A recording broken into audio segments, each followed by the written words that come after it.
Hello' everyone, আশা কৰিছোঁ আপোনালোকে ভালে আছে আৰু ময়ো ভালে আছোঁ। আজি মহাশয় অহাৰ কথা আৰু ট্ৰেইনত আছে হেনো, আহি পাবই আৰু 12টামান বজাত।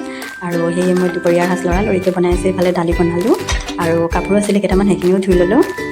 আৰু মই কি বনাইছোঁ আপোনালোকে দেখি গম পাইছেই চাগে। মই বনাই আছোঁ পনীৰ আলু মটৰ কাৰী। টেষ্টি মহাশয় দেখিয়ে মানে একদম ভাল লাগি যাব তাৰ মনটো। মই জেচমিন আৰু আপোনালোকে চাই আছে জেচমিন মিনি ব্লগ। যদিহে ভাল লাগে তেনেহ'লে লাইক আৰু ফ'ল' কৰি দিব। নাই থাকোঁতে গেটৰ আৱাজ শুনি পালোঁ আৰু লৰালৰিকৈ ওলাই আহি চাওঁ, আহি পাইছে আৰু মহাশয়। চাইছেনে কি হাঁহি আৰু এক্সাইটমেণ্টেই বেলেগ ঘৰত আহি পোৱাৰ। কাৰণ সি ট্ৰেভেলৰ ডিউটি বহুত বেয়া পায় আৰু তাৰ ভাগতেই পৰে এই ডিউটিটো। আৰু উপায় নাই, কৰিবই লাগিব।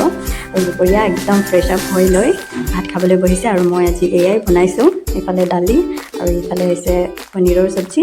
আৰু এই ক'লা যিটো দেখিছে সেইটো হৈছে আমলখিৰ আচাৰ। আৰু এইফালে আৰু মানে একদম টেষ্ট লৈ খাই আছে বাপেকে অনা হায়দৰাবাদী বিৰিয়ানী, চিকেন বিৰিয়ানী। আৰু চিকেনৰ লেগ পিচটো ইমান টেষ্ট লৈ খাই আছে নহয়, এতিয়াও নেখায়, আজি আকৌ খাই আছে। মই ভবা নাছিলোঁ সি খাব বুলি।